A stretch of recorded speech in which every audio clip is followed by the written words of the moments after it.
আসসালামু আলাইকুম রহমতুল্লাহ। আমি যখন মাদ্রাসা থেকে বাড়িতে গেলাম তখন বাবা বলতেছে যে ধানের জ্বালা করতে হবে। তো সেই জন্য বাবা বলতেছে জমিগুলো চাষ দিতে হবে, তারপর ধানগুলো বান করতে হবে। তো বাবার কিডনি রোগ ধরা পড়েছে, তো ডাক্তারে বলেছে 3 মাস পর্যন্ত কোনো কাজ করতে পারবে না। তো বাবার সঙ্গে আমিও জমিতে গরু নিয়ে চলে গেলাম চাষ করার জন্য। তো জমিগুলো চাষ করে আবার মই দিয়ে সমান করলাম।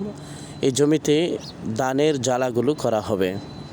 তো আসলে এই দৃশ্যগুলো আসলে হারিয়ে গেছে।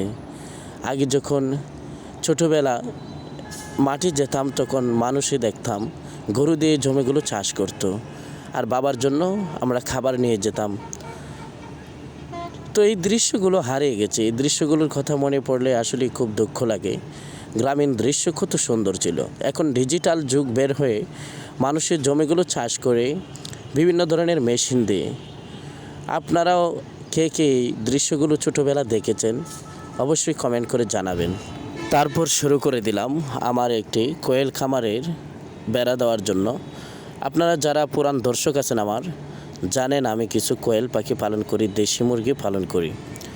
তো এই বারান্দার রুমটা চার দিয়ে বেড়া দেওয়ার জন্য আমি এই বেড়াটা তৈরি করেছি। এই যে দেখতে পাচ্ছেন আমার কোয়েল পাখিগুলো এখানে বারান্দায় আছে মেন ঘরের। তো এখানে বেড়া দেব কারণ রাত্রেবেলা শিয়াল আসে। আমাদের এদিকে আবার এতটা চুর নেই যে চুরি করে নিয়ে যাবে, কিন্তু শিয়াল আছে।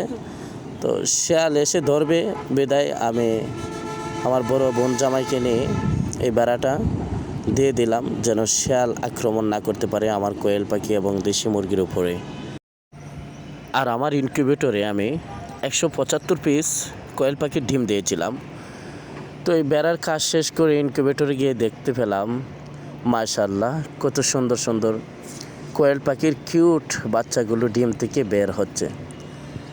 দেখুন ডিম থেকে কত সুন্দরভাবে আল্লাহ তাআলার কুদরতে বাচ্চাগুলো বের হচ্ছে। তারা নিজে নিজেই ডিমগুলো পেটে বের হচ্ছে। আসলে এটা আল্লাহ তাআলার বড় একটা সৃষ্টি। আল্লাহ তাআলা কীভাবে একটি ডিম থেকে এই বাচ্চাগুলো সৃষ্টি করেন।